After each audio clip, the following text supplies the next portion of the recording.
Continuamos relatando la vida y obra de Enrique IV, el último rey medieval en Castilla, el predecesor de su medio hermana, Isabel la Católica. En el anterior capítulo narramos los primeros años de vida de nuestro protagonista, en extremo turbulentos a causa de las constantes y cruentas revueltas nobiliarias. A pesar de ello, Enrique relevó de manera natural a su padre Juan II, siendo proclamado como rey de Castilla un 22 de julio de 1454. Todos los prohombres del reino, desde el más poderoso hasta el más humilde, juraron vasallaje al nuevo monarca de Castilla, un prometedor inicio de reinado que Enrique prolongó con la liberación de todos los presos en el Alcázar segoviano. Muchos antiguos enemigos fueron excarcelados, como los condes de Treviño y de Alba, a quienes les fueron restituidas sus tierras y fortalezas, promulgando de esta manera el soberano castellano una clara línea de gobierno basada en el perdón y la concordia. Enrique también quiso zanjar pasadas rencillas con potencias extranjeras. Durante los primeros compases de su reinado, formalizó tratados con la Francia del rey Carlos VII, una vez esta nación concluyó la extenuante Guerra de los 100 años. Enrique también se amistó con Juan II de Navarra, infante de Aragón, uno de los más temibles enemigos tanto de él como de su padre. El rey consorte navarro renunció a las villas y fortalezas que poseía en Castilla a cambio del pago de una importante suma de dinero. Más aún, el almirante Enríquez, acérrimo enemigo del fallecido Juan II de Castilla, también fue perdonado y sus posesiones le fueron devueltas. Enrique IV incluso se mostró en cierta medida magnánimo con la viuda reina Isabel de Portugal. Ratificó las últimas voluntades de su padre, quien legó a su esposa Isabel la ciudad de Soria y las villas de Arévalo y Madrigal. Sus mediohermanos Alfonso e Isabel también gozarían de unas generosas rentas. Al primero le fue otorgado a perpetuidad el maestrazgo de la Orden de Santiago y a la segunda le quedó en herencia la villa de Cuéllar, así como suficientes oro y joyas para su dote. La reina viuda, que contaba con 30 años de edad, se trasladó a Arévalo con sus hijos, apartándose de esta manera de la corte del nuevo rey. Más adelante abordaremos su situación, imprescindible para comprender el contexto de los primeros años de Isabel la Católica. A tenor de sus primeras medidas, Enrique fue apodado como el Liberal, otorgando al rey unas mercedes que fueron acogidas con regocijo por la nobleza y el pueblo. Pero pasados los primeros meses de reinado, muchos cortesanos se inquietaron ante la soltería del nuevo rey. Su matrimonio con Blanca de Navarra había sido un fracaso. En 13 años de connubio no habían conseguido engendrar, un problema que, según recogió el acta de nulidad matrimonial, se debió a un hechizo, no a la supuesta impotencia de Enrique, rechazada por su médico personal y un puñado de mujeres que declararon haber gozado de relaciones con el monarca. Ahora tocaba seleccionar a la candidata perfecta. Juan Pacheco, el nuevo valido de Enrique, fue el encargado de encontrar una nueva reina y, cómo no, buscó en el reino de Portugal. Recordamos que Juan Pacheco, además del marquesado de Villena, ostentaba el señorío de Alburquerque, plaza clave en la frontera lusitana. Enrique, que en los últimos años había sido proclive a la causa portuguesa más que a la navarra o aragonesa, dio luz verde para que se iniciaran las negociaciones. El capellán Fernán López del Orden, tesorero de la Iglesia de Segovia, fue enviado como embajador a Lisboa, preguntando al rey Alfonso V sobre la situación de su hermana doña Juana. Según nos narran las crónicas, doña Juana fue informada de la supuesta impotencia de Enrique, así como de las malas artes ejercidas para su divorcio, motivos que parece ser no le importaron en demasía a la infanta portuguesa, tal y como narra una crónica anónima con estas palabras. Doña Juana hubo tan gran deseo de reinar en estos reinos que respondió al rey su hermano que pues el rey don Enrique placía, ella era muy contenta de casar con él, no obstante las cosas ya dichas. Antes de continuar con la biografía de Enrique, es menester detenernos para hacernos una idea del personaje, tanto en lo físico como en lo psíquico, según nos atestiguan los documentos de la época. De los cronistas contemporáneos nos quedamos con el retrato de Enríquez del Castillo, quien nos pinta al rey de la siguiente forma. Era persona de larga estatura y espeso en el cuerpo y de fuertes miembros. Tenía las manos grandes y los dedos largos y recios. El aspecto feroz, casi a semejanza de león, cuyo acatamiento ponía temor a los que le miraban. Las narices romas y muy llanas. Ojos garzos y algo esparcidos, encarnizados los párpados, donde ponía la vista, mucho le duraba el mirar. La cabeza grande y redonda, la frente ancha, las cejas altas, las sienes sumidas, las quijadas luengas y tendidas a la parte de Ayuso, los cabellos rubios, barba luenga y pocas veces afeitada, la tez de la cara entre rojo y moreno, las carnes muy blancas, las piernas muy luengas y bien entalladas. Los pies delicados. Vemos pues que Enrique IV era un hombre con regia figura, fuerte y gallardo, como un rey salvaje semejante a un león, según palabras del historiador francés Le Breton, una imagen de fiereza que no se correspondía con sus acciones. Recordamos que la mayoría de crónicas que nos han llegado son posteriores a la vida de Enrique. La gran mayoría de documentos coetáneos fueron destruidos por Isabel la Católica en un intento de ocultar su posible usurpación respecto a Juana la Beltraneja. En su lugar, la futura reina Isabel permitió la publicación de escritos en extremo severos con su medio hermano, cuyas principales críticas se basaron en acusarlo de amistarse con musulmanes, ya que según parece gustaba vestir de esta guisa. Otras fuentes son más hirientes, con recriminaciones poco fundadas. Algunos autores achacaron su supuesta impotencia por la causa de que se entregó a abusos y deleites de los que hizo hábito. En otra crónica se dice que de tales abusos le vino la flaqueza de su ánimo y la disminución de su persona. ¿Cuáles eran estos abusos? Hernando del Pulgar los explicita. Estos deleites que la mocedad suele demandar y la honestidad debe negar. Sin duda, una manifiesta alusión a una supuesta homosexualidad. Más aún, las coplas del provincial en tono jocoso afirman sobre Juan Pacheco, valido del rey, que el de Alburquerque jode a personas tres, a su amo, a su ama y a la hija del marqués.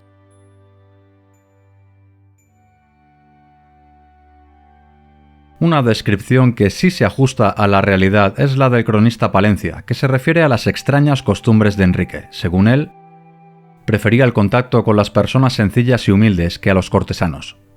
Toda conversación de gentes le daba pena.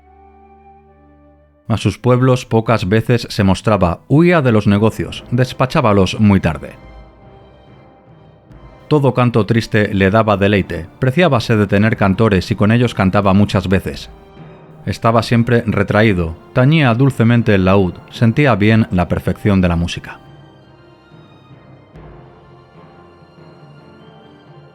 Este carácter sensible parece fue un rasgo heredado de su padre Juan II, amante de las artes y humanidades, así como la melancolía de su madre María de Aragón. El historiador francés Le Breton ha llamado al rey Enrique el Salvaje, ya que asemejaba su figura a la de un león. De él decía, era gran cazador de todo linaje de animales y bestias fieras, su mayor deporte era andar por los montes, y en aquellos hacer edificios y sitios cercados. Por lo que sabemos, Enrique no gustaba de la caza, sino de observar y tratar con animales. Como veremos más adelante, incluso favoreció la conservación de especies, creando zonas protegidas donde los animales eran respetados. En este sentido, el cronista Palencia no dudó en injustamente tachar al rey Enrique como enamorado de lo tenebroso de las selvas. Una de las críticas más duras que recibió durante su reinado fue su falta de gallardía en el campo de batalla. Palencia afirma que este poco ardor combativo era debido a que Enrique era un rey humanitario, según nos narra con estas palabras. Apreciaba más la vida de uno de sus soldados que la de 1000 musulmanes. Un buen entendimiento con los hijos de Alá que fue reprobado por muchos de los miembros de la nobleza en su inminente campaña contra Granada, tal y como confirma el mismo Palencia, quien nos dice que, aunque las malas lenguas aseguraban que gustaba de reunirse con rufianes o moros. El viajero León de Rosmital, que anduvo por Castilla entre 1467 y 1469, conoció a Enrique en persona en la villa de Olmedo, aseverando que parecía por su indumentaria y maneras un rey musulmán. Como última curiosidad, Enrique sufría de prognatismo, un desarrollo anormal de la mandíbula, un rasgo genético que parece ser que heredaron los futuros Austrias. Hecho este inciso para hacernos una idea del personaje, volvemos a centrarnos en su biografía.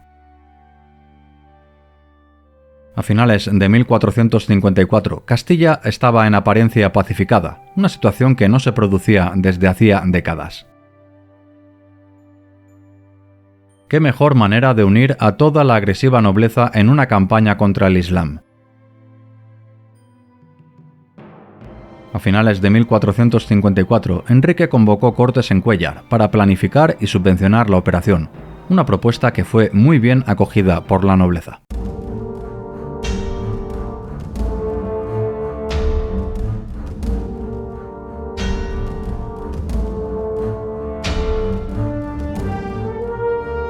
A principios de 1455 todo estaba preparado. Enrique dejó al mando del reino al arzobispo de Toledo Alonso Carrillo de Albornoz y a don Pedro Fernández de Velasco, conde de Haro. En primavera de 1455, Enrique aglutinó en torno suyo a un numeroso ejército, se estima que unos 3.500 jinetes, bajo órdenes directas del rey. Este ejército estaba compuesto por las huestes de los más poderosos señores, así como milicias concejiles de las más importantes ciudades. Hombres que marcharon a la Guerra Santa animados por el botín, tierras y las indulgencias dadas por el Papa. El objetivo final, reconquistar el reino de Granada. El momento era idóneo, ya que el reino nazarí de Granada se encontraba inmerso en una severa crisis sucesoria. Su rey Abu Nasser Sad se sorprendió al ver tamaña cantidad de soldados cristianos a las puertas de Granada, una cifra de combatientes que no se veía desde hacía 100 años durante las memorables campañas de Alfonso XI. Enrique IV corrió sin oposición por la Vega de Granada, saqueando villas, quemando alquerías, sembrados y talando frutales y viñedos, los preparativos normales para acometer la invasión de un territorio. Aún no era plena época estival, estación imposible para emprender una campaña militar. Es por ello que debemos imaginarnos la sorpresa de los nobles cuando, una vez astragada la zona, el rey castellano ordenó que las fuerzas cristianas marcharan a la ciudad de Écija. Pasaron las semanas y Enrique permaneció pasivo, con el ejército ocioso. Muchos nobles se quejaron por la inacción del rey. La situación era perfecta para tomar definitivamente el reino de Granada y de una vez por todas expulsar a los musulmanes de la península. Pero Enrique se mostró inflexible. Repitió una y otra vez aquella célebre frase citada con anterioridad: «Aprecio más la vida de uno de mis soldados que la de 1000 musulmanes».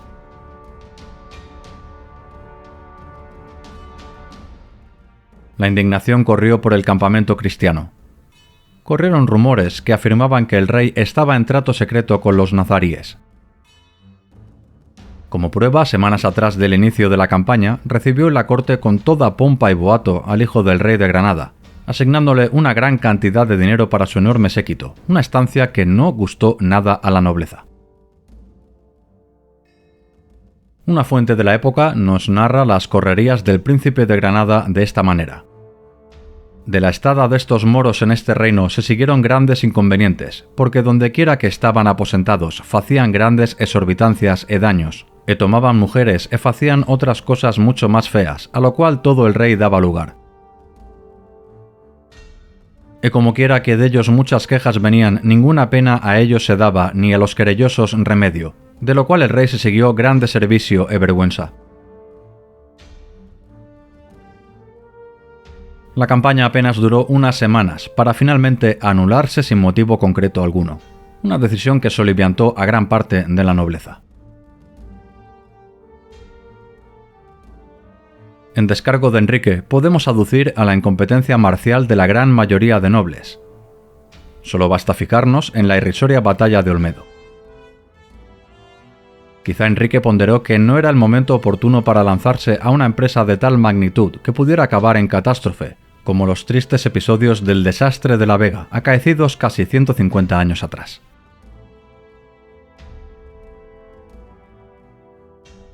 Sea como fuere, tras esta fallida campaña, Enrique se dirigió a Córdoba, estableciendo la corte en la antigua capital de los omeyas.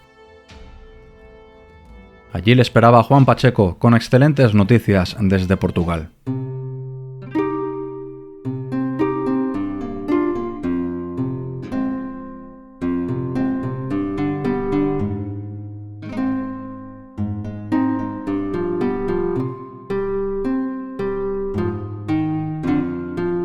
Había acuerdo total con Alfonso V de Portugal.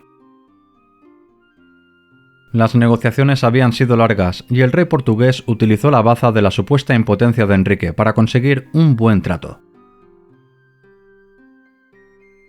En lugar de ser el monarca portugués el que aportara dote, se estipuló que sería el mismo Enrique IV quien abonaría 100.000 florines, una renta de 1,5 millones de maravedís anuales y las poblaciones de Ciudad Real y Olmedo hasta que la reina viviese.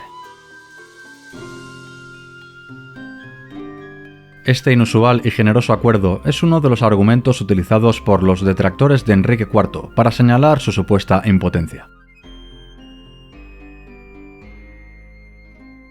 Como curiosidad, aportamos el dato que doña Juana contaría con el servicio de 12 doncellas portuguesas, unas jóvenes muchachas que revolucionarían la austera corte española y veremos más adelante trajeron no pocos escándalos. Tal y como estaba pactado, la entrega de la novia se efectuó en Badajoz y con gran solemnidad fue llevada a Córdoba, lugar donde se celebraría el real casamiento. Como era costumbre en la época, el rey se adelantó y de incógnito se incorporó a la comitiva de la futura reina. En un lugar llamado Las Posadas, el capellán Fernández del Orden puso en conocimiento la presencia del rey y parece ser que Enrique y doña Juana compartieron alcoba durante varias horas.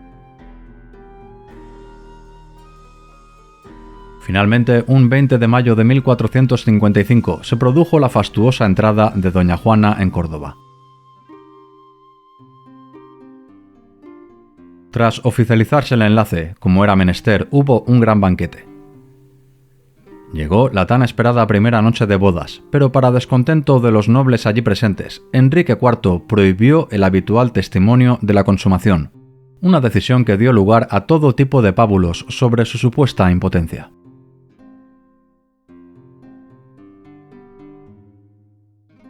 Hubiera o no consumación, lo cierto es que los primeros meses de matrimonio fueron felices, envueltos en una inusitada paz en el reino, a pesar de la fallida campaña en Granada. El cronista Enríquez del Castillo nos dice que el rey holgaba con su esposa, y ésta le seguía a todas partes. Parecía que ambos cónyuges se entendían a la perfección. Enrique IV, ante la ausencia de problemas políticos, vivió en paz y serenidad, adentrándose en los bosques tal y como gustaba, pero los meses pasaron y doña Juana no quedaba encinta. La sombra de la impotencia del rey volvía a planear por la corte. Poco sabemos de estos primeros años de matrimonio entre nuestro protagonista y doña Juana, más allá de algunos sorprendentes sucesos. Parece ser que el rey de Castilla mantuvo relaciones con Guiomar de Castro, una de las doncellas portuguesas de la reina, un escándalo que se hizo público y sacudió los cimientos de la corte. Pronto se formaron dos partidos. La ultrajada reina contó con el apoyo de Juan Pacheco, el marqués de Villena y valido del rey, mientras que Guiomar de Castro contó en sus filas con el poderoso obispo Fonseca. El asunto se resolvió cierto día en que la reina, delante de toda la corte, molió a palos a Guiomar. Enrique intervino, alejando a la agredida de la corte, pero no sin antes dejarla bien dotada. Guiomar de Castro recibió un palacio, tierras y demás dádivas. Las crónicas apuntan a que a pesar del alejamiento de su amante, Enrique continuó visitándola, hasta que pasados unos meses decidió casarla con el primer duque de Nájera, de la familia de los Treviño.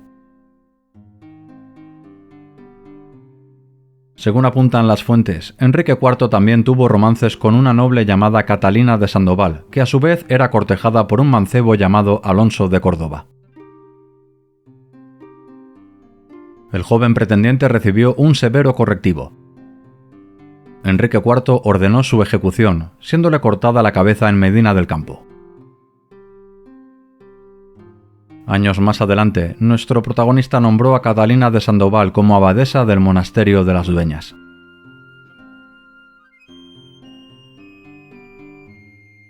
Aún y estas aventuras amorosas, lo cierto es que Enrique, pasados ya 6 años desde su matrimonio, no había conseguido engendrar. Ni con su esposa ni con ninguna de sus barraganas. Pero una primavera de 1461 todo cambió. Fue en la villa de Aranda. A bombo y platillo se anunció que la reina doña Juana estaba encinta.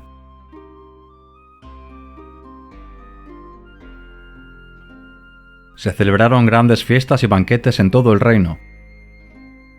Las crónicas nos dicen que Enrique se mostró en extremo solícito con la reina, la portadora del quizá futuro monarca de Castilla. El parto se produjo en febrero de 1462, y como era costumbre, además de las comadronas, debía estar presente una representación de la nobleza, con el fin de testificar el nacimiento y evitar fraude alguno. A pesar de ser madre primeriza, según narran los cronistas, el parto fue fácil, una situación que sembró la duda en los allí presentes. ¿Quizá doña Juana hubiera dado a luz antes del casamiento con Enrique? Más aún, algunos cronistas, recordamos, posteriores a esta época y adeptos a Isabel la Católica, afirman que la reina era virgen, una situación posible científicamente hablando, pero en extremo anómala.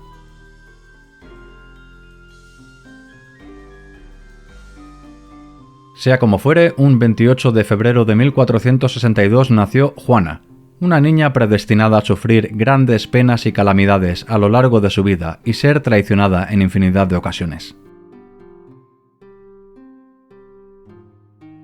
Un poco más adelante veremos de dónde le provino el infame mote con el cual ha pasado a la historia. Juana la Beltraneja.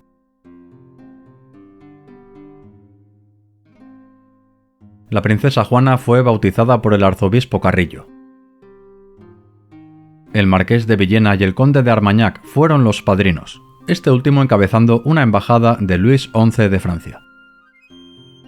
Veremos más adelante cómo el arzobispo y el marqués se convirtieron en los dos más feroces enemigos de su ahijada. Pero de momento todo era felicidad en el reino. Una inusitada paz recorría Castilla, con buenas cosechas y ausencia de conflictos internos y externos. El vecino francés se mostraba deseoso de amistarse con Enrique IV, y el siempre levantesco partido aragonés apenas gozaba de relevancia, aunque Juan II de Navarra, antiguo enemigo de Enrique, había sido proclamado como rey de Aragón tras el fallecimiento de su hermano Alfonso V el Magnánimo. Precisamente por estas fechas vino a Castilla una embajada representando a la ciudad de Barcelona, ofreciendo el control de esta importante ciudad a Enrique IV. Parece ser que Juan II gobernaba de manera despótica la ciudad condal. Este asunto lo trataremos más adelante. Fuera de estas pequeñeces, el rey se encontraba exultante. La princesa Juana era una criatura sana y no existía ningún síntoma para preocuparse por su vida. Según narran los cronistas, nuestro protagonista ya no se mostraba tan hosco y huraño como de costumbre, incluso gustaba de colmar de dádivas y regalos a sus allegados. Uno de los más beneficiados por la gracia real fue un hidalgo de segunda división que bajo el amparo de Enrique IV había ascendido en la corte a pasos agigantados. No es otro que Beltrán de la Cueva, un hidalgo con arraigo en Úbeda, que llegó a la corte como paje de lanza y pronto destacó como uno de los más gallardos caballeros. Beltrán era el arquetipo del caballero medieval por excelencia. Apuesto, arrojado y de buen semblante, sin duda era todo un rompecorazones. Un ejemplo de su gallardía lo encontramos en un suceso acaecido poco después de que Enrique fuera proclamado rey.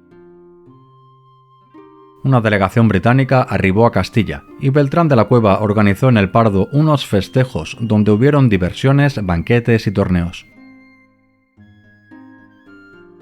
Beltrán organizó un paso honroso. Esto significaba que el litigante se colocaba en un sitio de paso y todo aquel caballero que pasease con una dama debería aceptar una justa, arrojando el guante derecho si declinaba el duelo. Beltrán, soltero en aquella época, ganó a numerosos jinetes, ofreciendo sus triunfos a la dama de sus pensamientos, sin revelar su nombre, un anonimato que hizo correr infinidad de rumores en la corte. ¿Sería la reina doña Juana?